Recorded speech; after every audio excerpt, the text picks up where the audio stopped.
BRS కు కైటెక్స్ నుంచి 25 కోట్ల బాండ్లు. వరంగల్ టెక్స్టైల్ పార్కులో కైటెక్స్ కు 187 ఎకరాలు, వాస్తు పేరిట మరో 13.29 ఎకరాల కేటాయింపు. భూములు ఇవ్వబోమన్న రైతులపై అప్పట్లో దాడులు.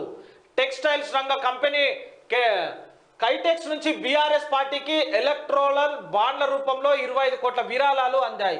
పోయిన ఏడాది అందిన ఈ విరాళాల విషయం తాజాగా ఎన్నికల సంఘం పబ్లిష్ చేసిన ఎలక్ట్రోరల్ బాండ్ల వివరాలతో వెల్లడి అయింది.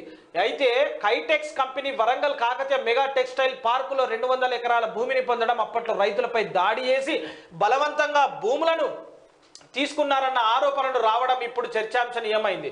వరంగల్ జిల్లా గీస్కొండ మండలం షాయంపేట హవేలీ సంఘం మధ్య అప్పటి రాష్ట్ర ప్రభుత్వం కాకతీయ మెగా టెక్స్టైల్ పార్కును స్టార్ట్ చేసింది.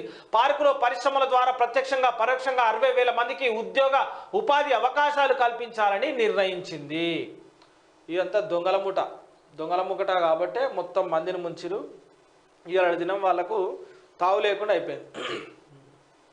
ధరణి అక్రమాల్లో మాజీ మంత్రులు కేసీఆర్ ఫ్యామిలీలోని 6 కూడా ప్రాథమికంగా గుర్తించిన రాష్ట్ర ప్రభుత్వం ఎవరెవరు కొంతకాలం ఎంత కొల్లగొట్టారనే దానిపై రెడీ అవుతున్న చిట్టా ఆధారాలతో శ్వేతపత్రం రిలీజ్ చేసేందుకు నిర్ణయం. ధరణిలో జరిగిన అక్రమాల చిట్టాను బయటపెట్టేందుకు రాష్ట్ర ప్రభుత్వం సిద్ధమవుతున్నది.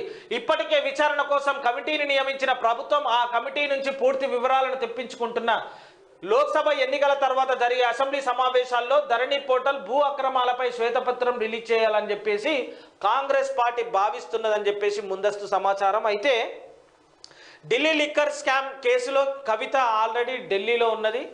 ఇక ఆమెకు అక్కడ జరుగుతుంది పూజ.